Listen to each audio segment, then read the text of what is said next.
What is customer service all about, Marty? What is it? It's about servicing the customer, That is it. Now, right? yes. And the point I want to make before we even get into today's topic is remember the number one thing you must do, the mindset you must have. If you want to provide superior customer service, what is the mindset?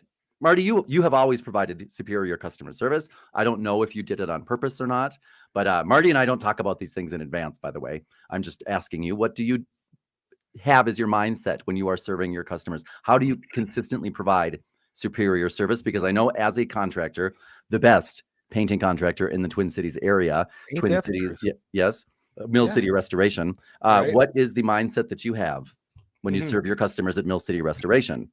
Sure. Well, as you know, hold on one second. I come also. I also have a design background too, Yes, you do. and so for me, I think that when you're talking about, well, for example, painting in this particular, or you were talking about design, it was a crowded field. There's a lot of noise. So, I always said, how do you rise above the noise? Because it's not as if we're a commodity, painting companies, design companies, we're commodities, really, at the end of the day. And so the Yeah, I guess question so. becomes, yeah, how do you get noticed? Right. When you're going to for example, so then you think to yourself, well, when I go to the grocery store, and I see, do you remember Robin Williams, the store? I can't Coffee, coffee, coffee, coffee. right. Coffee, Moscow coffee, on the coffee. Hudson. Moscow on the Hudson. I Yes. So, think of it frequently. so how do you decide which coffee, painter, painter, design, And that's where branding for me comes. So there's a couple of things. It's branding. So how do I appear? I know right now I probably should shave, but obviously I have branded hats and shirts and everything else. And I try to keep it, and I try to keep my people branded as well, on point branding. And then the second thing is communication. So the biggest thing that sets me apart as a contractor is answering the phone and simply talking to people, because it's never as bad as you think it's going to be, even if it's a current client and you've got a problem. You're the master at that. Marty does not. Sure. When Marty knows that there's a problem, the first thing that I do is the opposite from Marty. My first thought is not Marty's. And Marty's is always pick up the phone or go face to face and talk to them right away.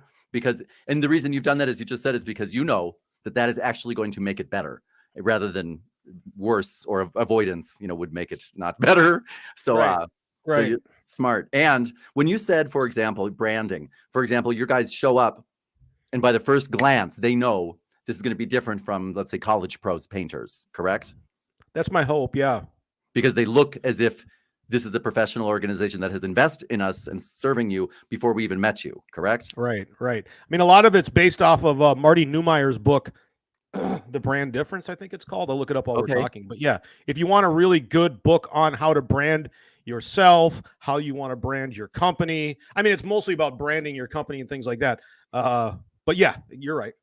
Well, and let me ask you this, Marty. Yep. When you think of your employees, are you in partnership with them? These are your three choices. Are you in partnership with them? Are they there to work for you, or are you there to serve them?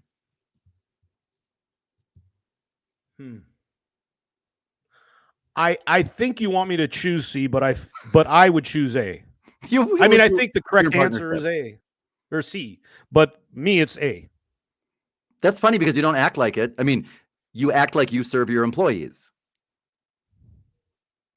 Well, I guess I don't know. Why do you say that? Give me an example, and because maybe I'm wrong. Of when I look at other bosses, when I've worked for about 100 organizations, I generally don't feel as though if I had a problem, if I were to walk into work having a personal issue, I would never, not one of the 100 jobs I've ever had, would I have ever gone to my supervisor or manager and said, boy, I'm dealing with something, expecting them to help or care. And I know that you, for example, when I'm with you, your phone rings all day with your employees and their personal problems or business problems, calling you for guidance and help, and you give it to them as if you are serving them. Sure. Well, see, I think you have that mindset, even if you didn't realize it, because I was listening to Gary Vander. I have a mental block with his name. Who is it? Gary V. You can just say Gary V. Most Gary people V. know. Yeah, you told me to listen to Gary V and watch him, so I did. And he said, if you don't believe that you are there to serve your employees, you're done. Pack it up, stop working, because that's the only way that you can scale and grow. And I thought that's a good mindset to have. Just generally, I'm here to serve you, because then you'll be best equipped to serve me and my business and all of our customers and all of that.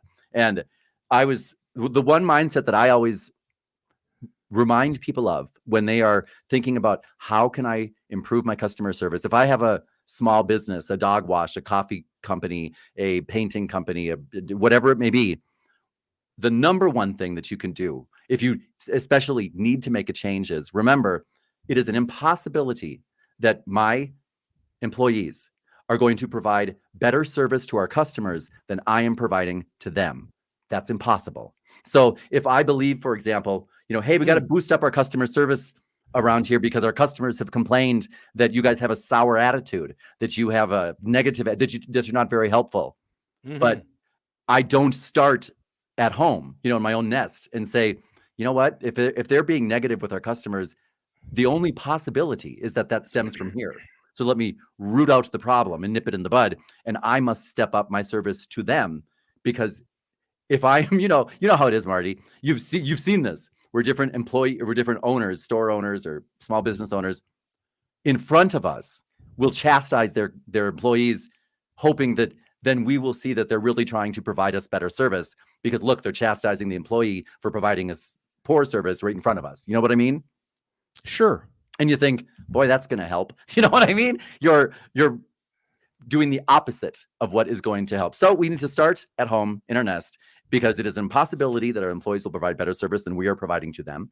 And we must be there to serve our employees, because that's, again, going along the same mindset. It's one relationship with a capital R. So if there's something missing in our attitude of service, in our relationship, that's where we need to start, right? Okay. Now, sure. yeah, I know that. See, Marty, by the way, for those of you who do not know, Marty has done a lot of training in his life. We used to work on the road together, actually. But I would do customer service specific training. Marty would do technical type of training. So Marty may not have delivered the courses that I've delivered when it comes to customer service skills. He's just walking the walk. You know what I'm saying? So Marty, when I ask him these questions, as you can see, he always will have the right answer, whether he knows it or not. Just because I've seen him, or else I wouldn't ask him. Kind of you, isn't it? Well, it's true. It's true. And it's because of, again, the way Marty values relationships. He's just such a softy that way.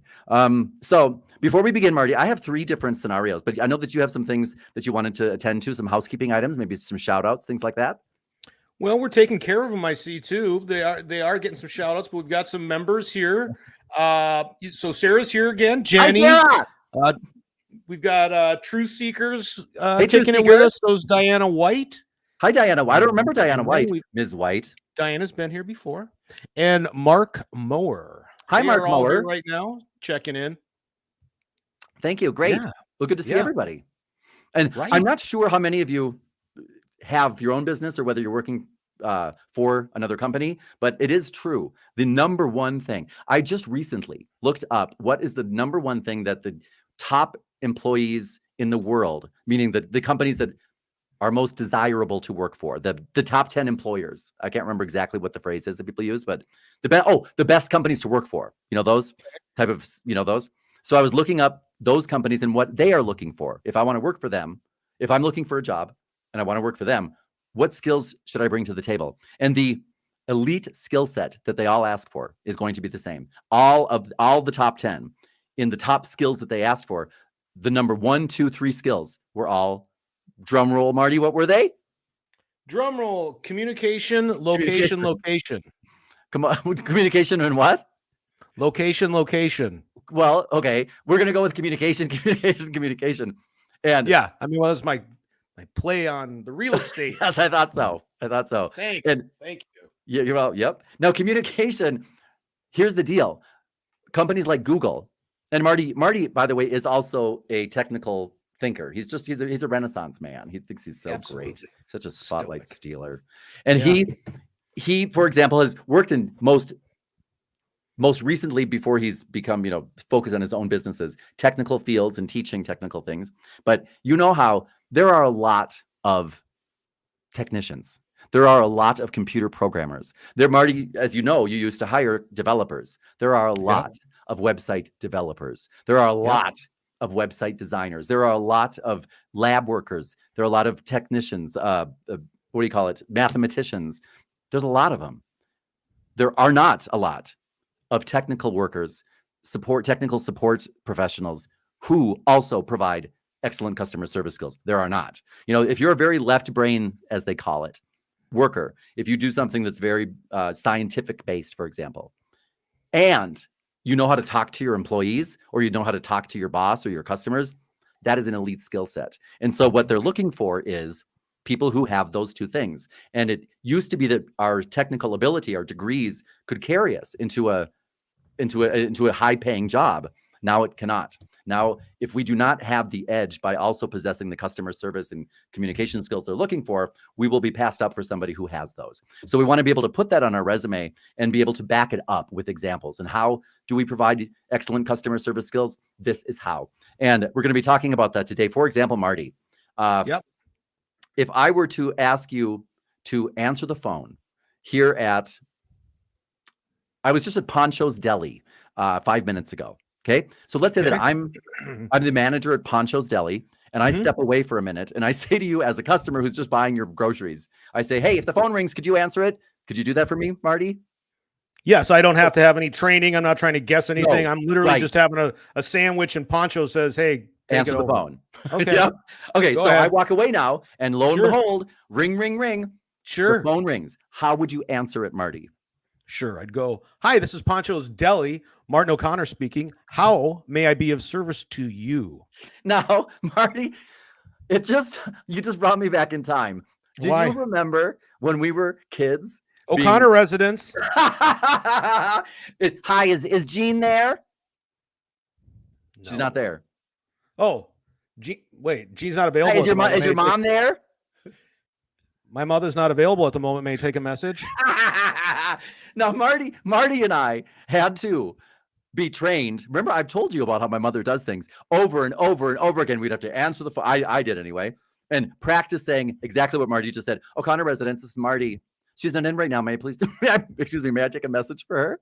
I mean, over and over again. So just as we had to learn to do that as kids, because why did mom teach us to do that, Marty? What was her motivation?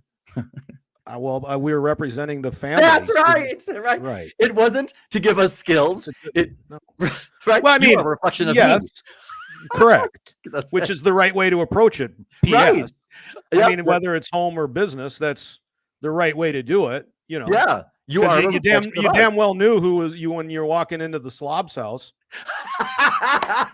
You never even had to know when you're in the 80s. It's all about the phone. It is. It's all about the phone. Hello. Hi. Is your dad home? Yeah. No. Yeah. Or how about if they are home, just yelling right in the phone? Right. You're like, my God, man. Anyway. And it's funny that you mentioned that.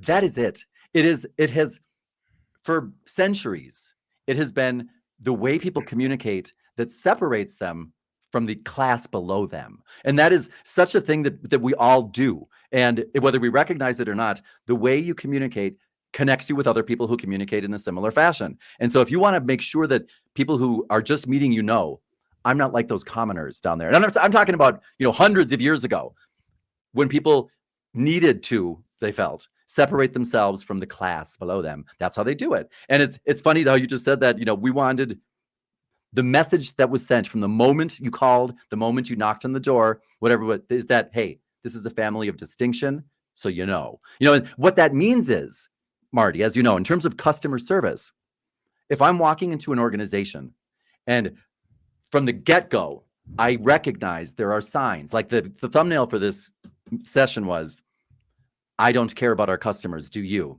Which was kind of a throwback to a cultural thing. But what that means is when you walk into a business, you immediately see signs that that business invests in its customers and invests in the experience that you're about to have, and has been doing so long before you got there. What that tells me, by the way somebody greets me, by the way the visual signs that I'm looking at communicate, that tells me that, okay, if I have a problem, because that happens in life, I'm either going to be confident that you'll be able to resolve it or not. And that will dramatically impact the experience that people have when they do have a problem, because that will happen, right? So like if you're at what Marty just did when I asked him to answer the phone, there is a 5-step process. And you might want to take notes on this if you are looking to demonstrate that you have these skills, or because if you're working for another organization right now and you want to make sure that your boss knows, your supervisors know, your employees know, that your coworkers know you are on a different level, you're on a different trajectory than the average person who may be working there and doesn't really care. One of the ways you do it is by the way you greet people and answer the phone.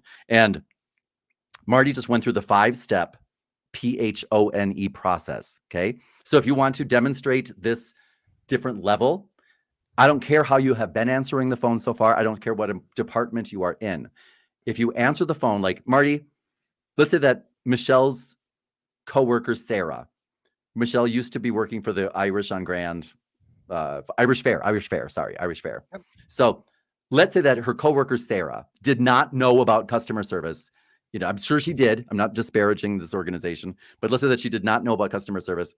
And so she was working for the Irish Fair. Irish Fair, Minnesota. Yeah. Irish Fair, Minnesota. And you were calling looking for Michelle, and her phone rings. She saw that it was you or whatever. How might she answer it if she did not possess the skills that we're going to be talking about here today? How does like the average person, no skills, does not care, answer the phone? Irish Fair. Right? And a lot of people think Mel's Diner, kiss my grits. So a lot of people, they do not care, or they think that they've heard that. And they think, okay, that is going to show me I'm very busy phones, very, very busy phones, very busy phones. And so remember those ads where when we used to respond to job want, or, what do you call it?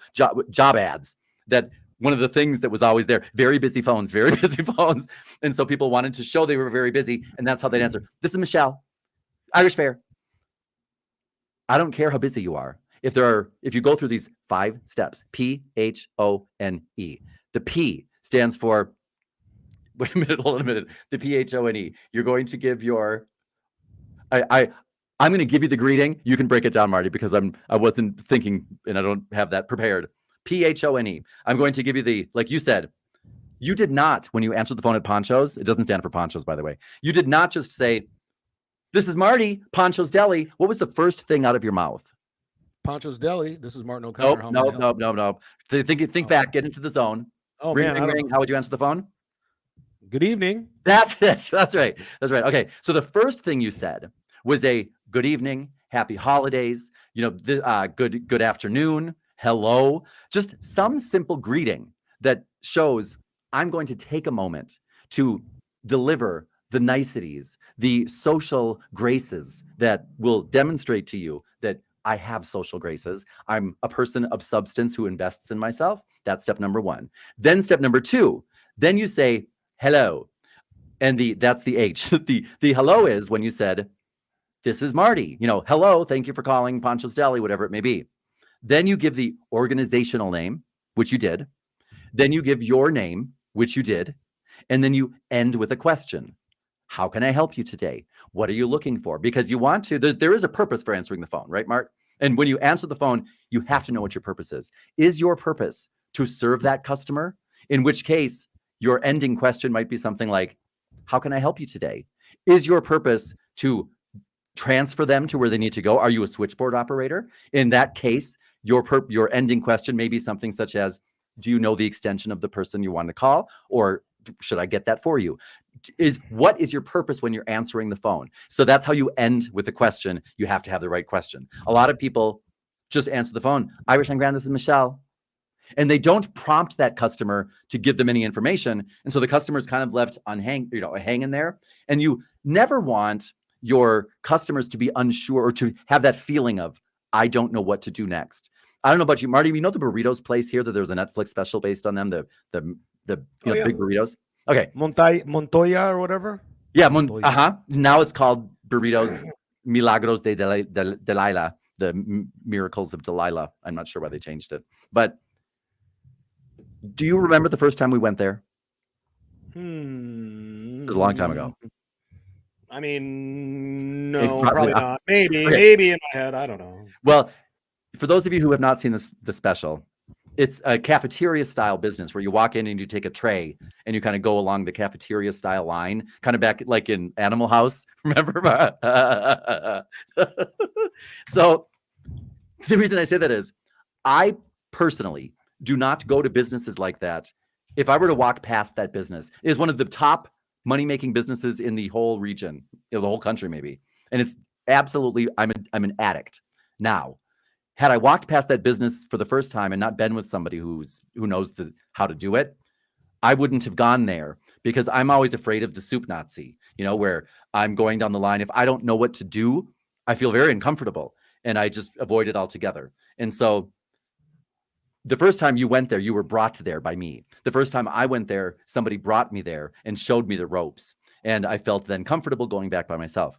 The point is, you never want your customer to feel uncomfortable or unsure of what to do. You want them to feel from the moment they walk in or engage with your business as though, I know what to do here. This is clear. There's so many different signs that we can send them that will show them we've got you covered. As long as you are here under our care, you will not have another care. All you need to worry about is what kind of what package you want to buy, or all you have to worry about is what color you're choosing. What strikes your fancy today. That's all you have to worry about. Otherwise, we got you. And if something goes wrong, we'll fix it. And we project that image by the way we answer the phone. Thanks for calling Shaggy Seltzer Dog Wash. This is Dan. What can I do to help you today? Thank you for calling Poncho's Deli. This is Dan O'Connor. What can I do for you today? Simple things. That's number one. And that sign, if you walk in, so you want to ask yourself, as a professional, like let's say that you work in the accounting department, Marty, Mm-hmm.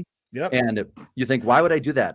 Everybody who calls me knows who they're calling. They know you want to identify. Identification is always key.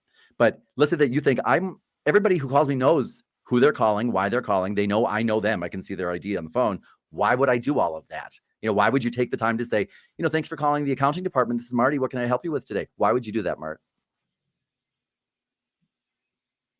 I can't hear you anymore. To continue that level of professionalism internally and externally, I think to show respect for those among you. Oh God, say it again. I didn't expect that. See, that's it. What was the last thing you said? I'm just saying that I think that it's a way to keep a consistent level of respect internally and externally. That is it. Everything comes together. It's all connected. And if I am that professional, that is how I'm going to answer the phone. I don't care how much Heather McBain from Wells Fargo Retirement Plan Services makes fun of me. I don't care how much you make fun of me, which she always used to do. I loved her, but she would always say, she'd come by my desk and be like, why do you do that? Why do you do that? Why do you say that every? And I'm like, because that's who I am. And she just would laugh at me because she just was on a different plane. And she would always laugh at as my very good friend. She would poke fun at the way that I would dress and things like that until they found out how much money I made compared to them. We had the same job, totally different salaries. Then they started to learn why. But when you, for example, answer the phone, just as you said, thanks for calling the accounting department. This is Marty. What can I do for you today?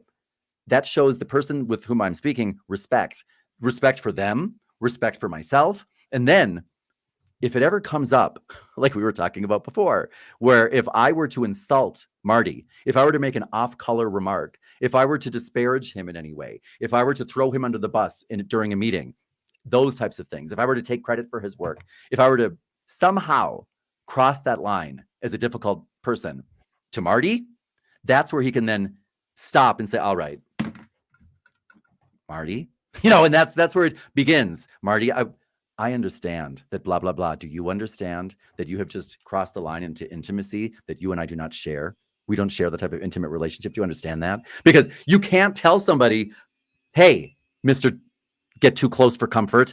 We don't play like that. I don't have an intimate relationship with you. Why are you talking to me like that? You can't say that if you cross the line. But if you constantly maintain that superior level of professionalism, that's when you can always demand it of other people. Right, Mart? Absolutely. So there's one thing everybody can do. What is your greeting? When somebody walks into your store, when somebody calls you on the phone, what is the first thing they see or hear that will tell them whether you and your organization are professional or not? And even if you're working for a place that does not invest in this, you should. So invest in it so that you can show other people. The best way to teach people is by demonstration. So show people what it's like to really be that professional. And not only will people recognize it of you, if you bring that to your organization, they will think, gosh, this is a professional type place, right, Mart? Any questions that we have on that, or anything that I left unclear that you can see, Mart? Well, I just wanted to say one other. Oh, can you look in the chat here and just see Yes. in the private chat there? Yes, I will. Okay, yes. But one of the things that I was going to say to you that you were talking about, you were talking about class, right? Yes, Heather. Yes. Yep. You were talking about class. And what I want to make a distinction about is that we had two sets of grandparents. One Yeah. was, I would say, he was a federal judge, and my grandma, so whatever that. And then we had a working class grandma, right? So we had two grandmas, one from working class, one from upper crust, whatever you want. But when they're together, you wouldn't know who was who. Oh. And that's because it's not about, and I just want to make that distinction that it doesn't matter where you come from, where you are, who you are. It's about how you represent yourself. You can have some real slobs with money that even might get elected president. Right. Exactly. By the way, Heather Freeman, my idol. I don't know if you know how many lessons she has been in, as an example, as a image. If she does not know that, she should start reviewing some of my lessons, because she's a star. By the way, that's exactly right with the class thing. For example, I was watching Dolly Parton get interviewed, Marty. As you know, you're a big Dolly fan. And I love Dolly Parton. I love her. And she was asked something about the class in her, what about the Smoky Mountains? She was asked about her clan in the Smoky Mountains. And she was talking about how class is represented, or class is shown by the way you treat other people. And right, whatever class we all want to talk about, because I'm glad you actually touched on this one. I want to represent myself in the end. I want to show that I'm part of the loving class. And remember when I think it was Jesus, I'm not sure which spiritual leader it was, whichever one, it doesn't matter, when they were asked, how will I know as I'm walking through the world other people who think like I do? And they were told, well, you'll know by the way that they love. And it's like, oh God, that's it. By the way other people love those around them, that's how I know you're one of mine. You're part of my clan. And that is the class that, to me, is the most important one to show that I belong to. So which, by the way, I show when I show you how much I respect you and love you, by the way I show you how much I respect and love myself first. Right on. Let's do some shout outs here too. Jenny's was Jenny here last time? I can't remember. Oh yeah, Diana's here. Jenny was here. Yep. Diana was here. Chris has come. Andrea is saying hello from Brazil. Hey, Andrea. And then higher writing just said, oh, an old friend says, my dating profile asks a man who holds doors for old people even when they're annoying. And I would suggest, that reminds me of Dad, because at a time when it was almost kind of embarrassing. It was, but what I grew up, right? Right. What I found fascinating, because he'd make us, even in the 80s and 90s and all these or whatever it was, you'd have to, 80s anyway, stand up, right? When a woman came to the table, yes, stand up, sit down, stand up, sit down. And then, get the chair for her, get the door for her, get the blah, blah, blah, blah, blah, blah, blah, blah. And so it was, blah, blah, for her. Right. When you drop somebody off. Yeah, sure. Oh, wait. I would still do that. Of course. Yeah, I still do that. Yeah, of course. But I just always found it fascinating that even when we got older, some people, everybody appreciated it. That's what I thought was kind of interesting about Dad. Some people might have been like, it's not necessary. It's a little weird and, kind of whatever you want. Yeah, I don't know. But it is true. Every adult woman that I have met since, everyone over the age of 18, because especially I remember Dakota and at the beginning, they're like, whoa, why are you standing up? Whoa, what's going on? They were a little bit put off, but at the same time, as you know, they also knew, and especially as adult women, they were like, woof, when a man does that for them, it's such a sign of other things. Now I get it. Now it's just like we were talking about. The way I answer the phone isn't really about answering the phone. It's about showing you what goes on behind the scenes here, so that you have confidence in me and my ability. Just like when when you're a man and you stand up as a woman enters the room, she might be put off by it and be like, wait a minute. But now she knows the way you're going to treat her when she might not be around, let's say, the way you're going to respect her, things like that, which I didn't appreciate either until I was a little bit older. And you know what's funny, Marty? I was just watching 48 Hours Investigates, I think, one of those shows that so-and-so was a blah, blah, blah until you watch that like 10 times and you're like, I'm never going to Memphis. That place is fucking crazy. No, but I watched it and it was a woman who was the star of her family. Everyone loved her, blah, blah, blah, blah, blah. And then her date dropped her off at her building front door at 1:00 in the morning. And it was, no one was on the street, blah, blah, blah. It was 1:30 and she was never seen again. And I'm like, how could that possibly be? She was with a man. How could she never got to her apartment that he was dropping her off at? How would that possibly? Oh, that's right. Not everybody had dad as a dad. Okay, there you go. And that's true. The one time, that's why I always, when I drop Olga off at her house, whenever right. And I'm sure you feel the same way. It is an impossibility that you would go through that door without me making sure you go through that door, because if I don't see it with my own eyes, you're going to be murdered between now and the next time I thought I'd see you. And then everyone would, why didn't you wait till she got in the door? I'm sorry. It was the one time. Can't happen. Right. So there are certain consistency things like you want your customers to know, Marty, no, it's an impossibility that he received the wrong amount of money from you, because I know him. And when I give him money, when you used to work at the casinos, right? Right. Okay. So what I want to talk about now is you must have systems for these types of things. You must have a system for answering the phone. You must have a system for saying goodbye to your customer. You must have a system for charging at the cashier, if there's a cash register. You must have a system for responding to complaints, because if you don't, what's the point? And like as a cashier or as a money worker, Marty used to work with a lot of money. It's when you receive, if somebody gives you money, you're not walking away until I count it, right? You can walk away, but if then I'm going to be able to say it's any amount I feel like, because what has to happen is when you give me money, there's a meeting of the minds that this is the amount that you're giving me, correct? I don't care if I just saw you count it. You might be a magician and be able to stuff some of that in your bra, before you walk away. So I'm going to count that here. Yep. Same amount. Goodbye.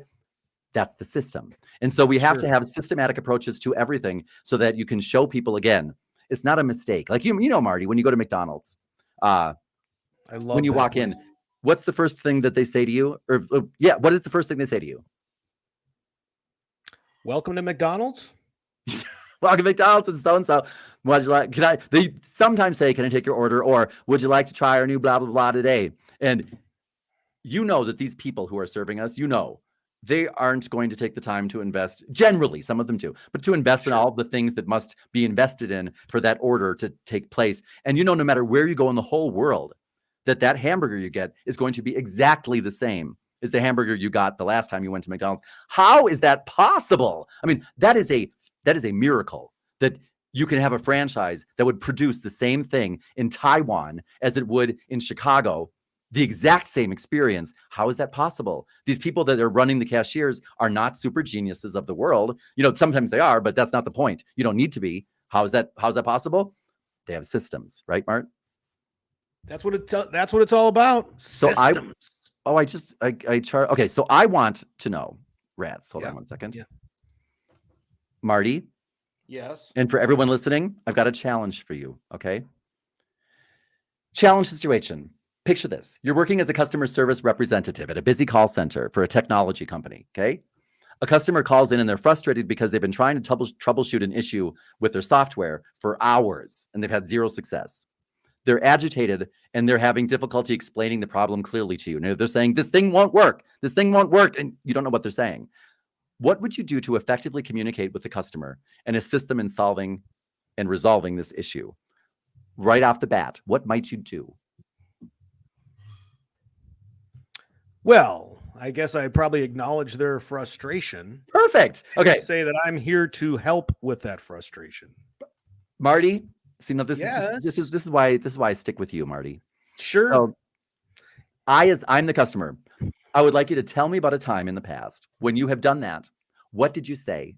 And how did it affect the situation? Like, tell me exactly. If I were saying, and don't tell me what a time in the past. Let's role play. I am saying to you, I don't understand this thing. I've been trying for hours. This sucks. Your product sucks. What are you going to do to fix this? What are the words you might say to me? Sounds like that's really frustrating, and I'm really sorry that this is happening to you, and I want you to know that I'm going to be here for you the whole way through until we can resolve your issue, because, gosh, I'd be really upset too. I can't take it. Now, what did Marty just do there? He provided, you gave me an empathy statement, and he did not say one of the danger phrases. Marty, what is the danger phrase that you learned? And I guess we have been together a lot. What is one of the danger phrases you've learned in terms of customer service that you would not say trying to empathize with the customer? I wouldn't swear at them, which would be my first reaction. And then I wouldn't tell them to calm down. I wouldn't say, hey, But relax. Calm down, I got this. And Or Marty I also say, said, are you crazy? Is Marty it plugged in, stupid? Huh? You said, wow, that must be really frustrating. You said, I would be frustrated too. You did not say, I know just how you feel, right? And I'm sure you didn't say that for a reason. Why would you not tell somebody? First of all, you said, if you need somebody to calm down, what's the most common thing that people say? Hey, calm down. Right. Calm down over there, would you? What is the worst thing you could possibly say to somebody? Hey, calm down over there, would you? Right. So you did not say that. And you did not say, I know just how you feel. Why? What do people think when you say to them, I know how you feel? Now, that's an honest mistake people make, but it is a mistake. You don't know how I feel. You don't know how I feel. And so a lot of times we're doing our best to provide customer service, and we know I'm supposed to empathize with you. So we'll say, I know how you feel. And then the customer now knows you don't invest squat in your customer service training, because if you did, you would know that's one of the first things you learn not to say. So where am I? Where am I? What type of organization is this? So what Marty did was, instead, he let that person know exactly what type of professional he was and what type of organization this was. You said something to the effect of, I can see how upset you are, and I don't blame you. By the way, let's say that I were really upset and you want to get me to calm down. What might you compliment me on when I've shown you that I'm totally out of control? I have lost all self-control. What might you compliment me on to get me to exhibit more self-control? Compliment you? Yeah. I guess I would like to, hey, I know that this is really frustrating, but I want you to know that I've heard everything that you've said loud and clear, and I've written notes and everything, so that I just want you to know your message is not lost with me. That's really good. No, I was just wondering if you'd read my mind, but you've said this before to people. I'm really, after listening to your story, I'm surprised you're not more upset. I might be if I were in your position. So thank you for that. And let's get to the bottom of this. Yeah. Right? If you were to say to somebody something like that, what, speaking of grandma and grandmas, we tend to live up to people's expectations, right? And so when our parents tell us that they're proud of what upstanding or stand-up young man we are, that's who you want to be, right? Yeah. If your parents tell you you're nothing but a blankety blank, that's magically what you turn out to be. So if I tell a customer something like, oh my gosh, that sounds so frustrating, I'm surprised you're not even more upset. I might be if I were you, and I appreciate that. So let's get to the bottom of this. When you say things like that, customers behave as if, that's right, recognize I can keep it together even under these trying circumstances.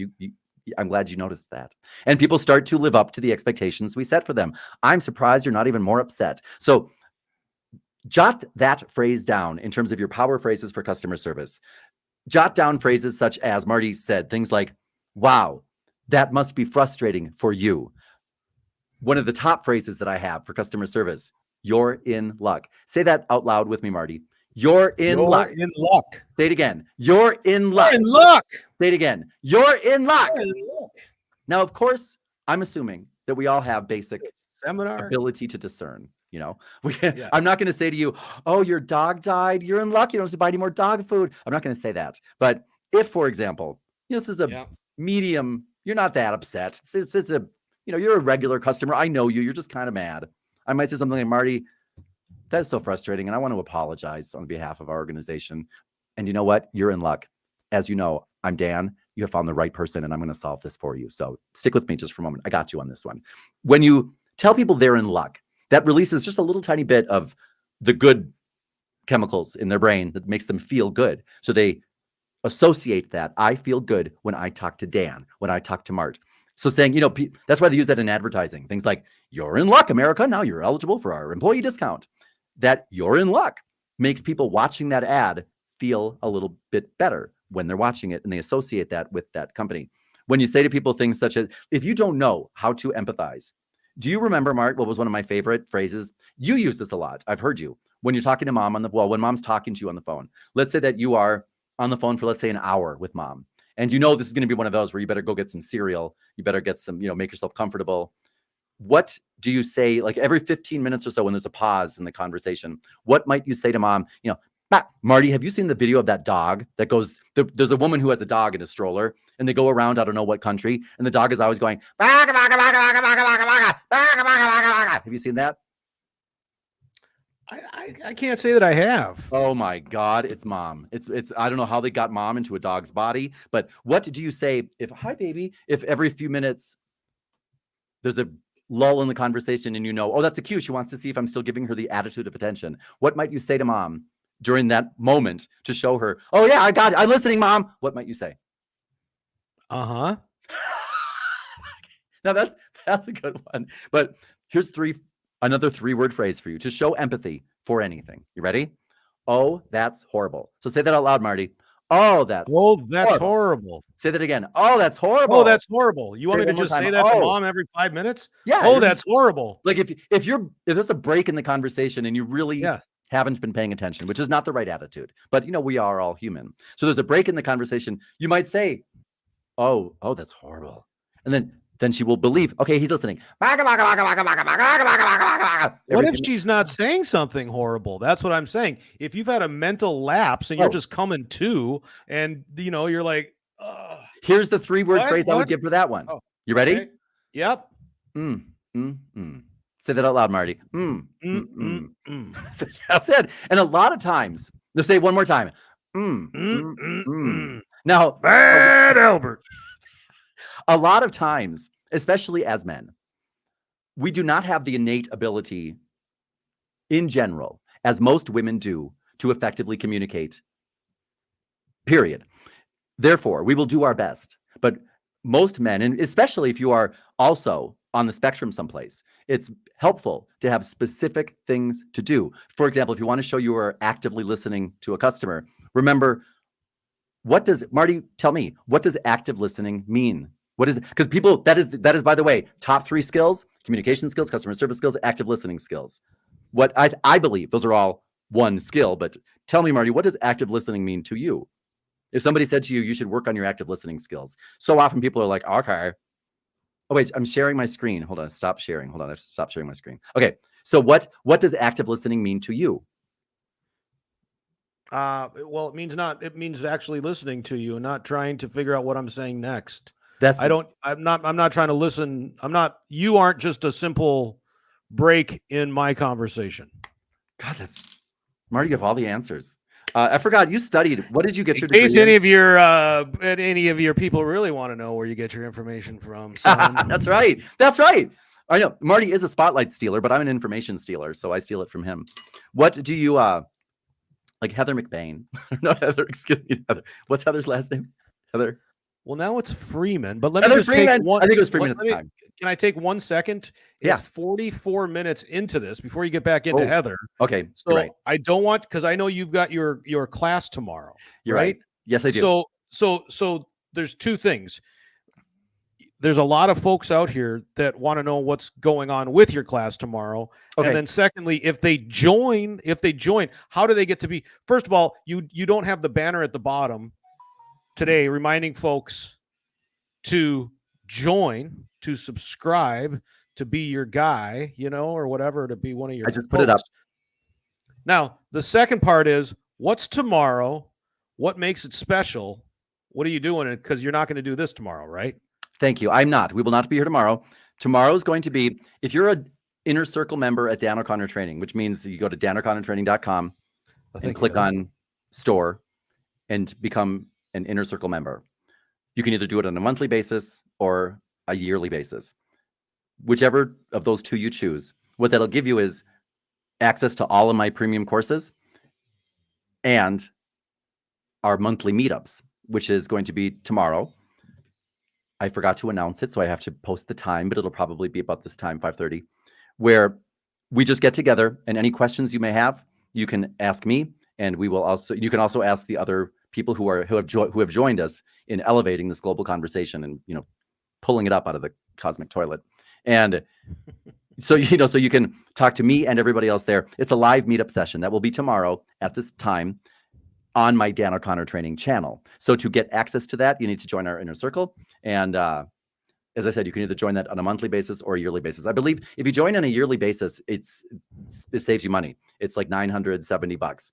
On a monthly basis, it's $97. And that is the most expensive way to do it, because that way, if you stayed a year, and most people do, I hope you do, you will end up paying an extra $200 more or less, as opposed to if you just got the yearly membership, then you can get access to all of the courses, which you could not even go through in a year.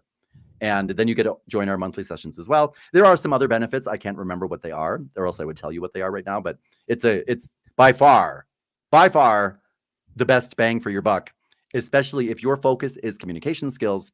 As you probably know, if you're new here, go out and check around. See all of the competition. After you do that, I'll raise the price, because you'll see there is nothing like our training. And it's just there's nothing to compare it to. So you will get the best communication training. I think one of the things is side notes. We can get back to it, or we're ending. I don't know what we're doing here, but I really do think that out of that class towards the end of the year, there should be something like kind of like this, where you guys could have an actual a meet and greet. There should be. Anyway, so that's different than the join, though. I mean, just to make a distinction, you don't have to be a part of the inner circle, and you don't have to go tomorrow, but you could show your love just by joining over on YouTube. Yes, if you were okay. Here's the difference. If you're going to join on YouTube, that gets you access to these meetings on a daily basis, and you get access to early access to stuff on YouTube. But YouTube is a preview for. I mean, everybody knows how this business works. I hope that you're going to appreciate our content so much that you will participate in the production of these tools. So if you find value in this, my hope is that you will help us keep these lessons for free by at least becoming a member on YouTube, which helps support these lessons that you're watching now. If you find that it is of real value to you, then I would hope that you would take the next step, which would be becoming a member at Dan O'Connor Training, an inner circle member, which would get you much more, because YouTube is a preview for our real lessons, the premium lessons, which you will find at DanO'ConnorTraining.com. And I'm not meaning to discount our YouTube, because you can change your life just with the YouTube videos. Oh, we've seen that. Yeah. There's a lot of people who've done that, but imagine you change your life with those, and that's just a preview of what could be. Imagine the type of change you can get, because Marty, I talk about it a lot.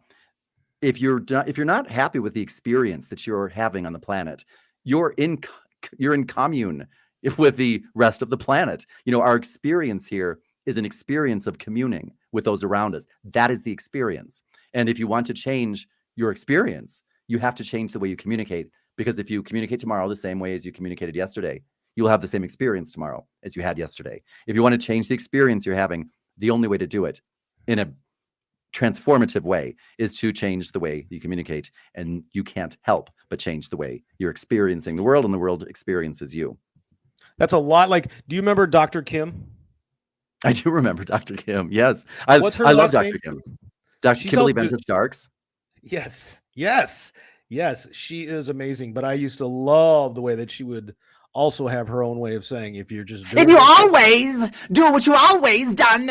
Now, I say that joke, Dr. Kim, if you're watching, you're my idol. She's amazing. Absolutely awesome.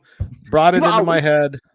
You know what? But by the way, I did not recognize this when I first met her. We all kind of have our models, people that we model after. I now realize how she preaches. Whenever she speaks, she preaches. And I'm always impressed with the quality of the information that she has. Yeah, she's solid. She's preach. Oh, I know what I was going to say. She's an example of no matter where she is, no matter what she's doing, she knows why she's here on the planet, and Yeah. she will fulfill that purpose no matter where she goes. Today, maybe this vehicle that she's using is her public speaking stage. Maybe it's one of her books, but no matter where she is, she's using her platform to fulfill her destiny. Now, just the last of the shout outs, because I know you're going to get ready to go soon. Jennifer's here. Lisk Hey, is Jennifer. back. DKP. Hey, DKP. Higher writing. Yeah, you as know we like me. to call, Higher writing is here. Hi, Heather. Heather. Yes. And let me give a shout out to anyway. If you are not currently making sure that you have options in this economy, especially how it's about to change, if you do not have options so that if something happens with the employment that you have right now, you're no sweat. That changes the way you communicate. If I'm thinking as I walk down the hallway, oh God, if I receive one of those come see me notes on my computer, and as I'm walking in the hallway, I'm thinking, oh God, what's this going to be about? I need this job. It is an impossibility that I'm not selling my dignity for a paycheck if I don't have other options. If I don't have a 6-month forget you fund in the bank, if I don't have other people waiting eagerly to accept me onto their team, if I needed a job like that, if you don't have those things, what you're going to be doing is taking shit from assholes at work. And I hope you're not doing that, right? For a paycheck. We sell our dignity to assholes. Yeah. And so if you're doing that, and then we complain about, and then we wonder why we have to get on medication because we're feeling so crappy about our lives. Well, you're selling your dignity to assholes. That's why. And so if you don't want that to happen, if you want to make sure that you have options, Heather at Higher Writing, who I'm sure will put her email in the, I believe it's Heather at Higher, HIGHER writing.com. She is not only HIRE. I don't know. There you go. That's HIRE. Thank you, Marty. She will make sure that you have a showcase resume that will ensure that those recruiters, because she is also, apart from a resume writer, she is a recruiter. And by the way, I did not know Heather was going to be here today, but you need to know this. She will make sure that you have as many options as you possibly can available to you. I do not know how much she charges. I think it's like I think she's giving away her services for about $1,000, I think. And if that's what you spend to make sure that you have all of the things that she gives you, it is like it's highway robbery. So she will. I mean, on your part, it's worth. Your dignity is what it's worth. So if you feel like that, like you're giving it away and something's not working for you, talk to her. Get your showcase resume and talk to the right recruiters who she can put you in touch with. And she is a headhunter herself. Then you have options. And when you talk at work, the things that you say will be so different from the things that you would say if you thought, ooh, I'm kind of trapped in this horrible job that I hate. So she can free you from that and give you the freedom to communicate at your full potential. Anything else, Marty, that I forgot there before I need to move along? No, I'm going to go watch the last episode of Yellow Jackets after this, though. I'm looking forward to that. Oh, what's that? Yellow Jackets. Oh, man. It's like kind of this freaky sort of like these young girls. It's young girls, and then they're from like they play women our age. Then, well, they're women our age, and today they got into a plane crash 25, 30 years ago when like our teen years. And then it's maybe your teen years. Speak for yourself. Go ahead. Oh yeah, sorry. And then it's just kind of, what happened then and there and kind of some secretive stuff. And it's a good one. Gosh, what's the name of the woman that plays? There's a woman in there. She's our age. She's fun to watch. She's been around. In your pocket. What's this R? I don't know what you mean, but okay, go ahead. Well, I'm just saying, I'm telling you what I'm doing tonight, because what are you doing tonight, Dan? Let everybody know. Well, I'm building a guest house in the backyard. I didn't tell you about that. So right now, if you hear that noise going on, so I'm going to be, keeping an eye on that. And we're just planning out like exactly where they're pouring the foundation. So it's an exciting day around here. And the reason I'm doing that is because our mother, I'm preparing for the day when she shows up here. And when that happens, I need a place outside of this house to be. So that's what I'm doing. I'm preparing our future. Amazing. Selena, you are right. Christina Ricci, you know her, Dan? Remember Wednesday? Paris Hilton's best friend.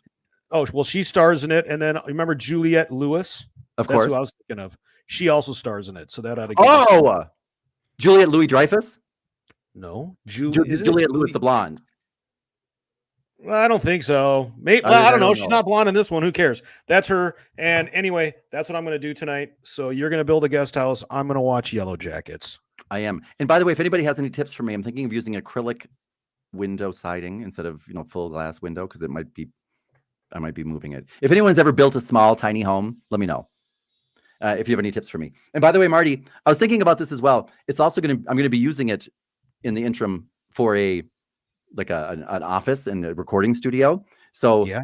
I was kind of thinking if people are, people are always interested and they're always asking for like, what is it like here? What is it like there? About changing the space and maybe doing more of a mobile show the next time, like doing it from the backyard or the front Why yard. Why don't you think about doing like an Insta of the process? Some folks might like to see a home being built in Mexico. I was going to do that. Great idea. Thank you. I will do that. That's going to turn into your studio, and the whole process might be a lot of fun. They can see your backyard and the koi fish and the doggies and all that other jazz, and the opossums. Yes, the possums. The what do you call them? The black hands. The bandit. The raccoons. The raccoons. Yeah. Okay. There's Buddy. Hey, bud. Hey, buddy. Say hi, bud. Oh well, he's deaf. He's looking good. Yeah. Okay. All right. Well, what? By the way, you know what I got him? You know what I got him last night? If anyone has any experience with this, let me know. Hi, baby. He did not cry all night long because I was asking for help with that, and somebody recommended to me that I try CBD chews. I do not have them handy, but if they continue giving me the results that I got last night, I will definitely give everybody the brand name of it so that you can try it on your dogs. He slept the whole night through without crying all night long for the first time last night. And I believe it was because of the several CBD gummies that I gave him. So thank you for that tip. And I do something kind of similar myself. Well, enjoy that. Thank you. Yoga Mom says hardy board siding is super insulating, but in Mexico harder to get. But what is it called? Well, it's hardy board. It's something you do up in the United States. You wouldn't not in Mexico, or at least on our pueblito. Maybe up north they're going to have some hardy board closer to the border. But I'm surprised what you can find down here now. And I can get it on Amazon. I'll check out hardy board. I'm going to put a tin roof. Good luck if anyone knows about that. And by the way, I see you all and thank you. By the way, Marty, we only got through one example today of customer service. So if you want more of it, join our inner circle. I appreciate everybody's time and attention. I'm Minnesota. Okay. Sounds for now. Okay. Bye-bye. Later. Bye, Yoga.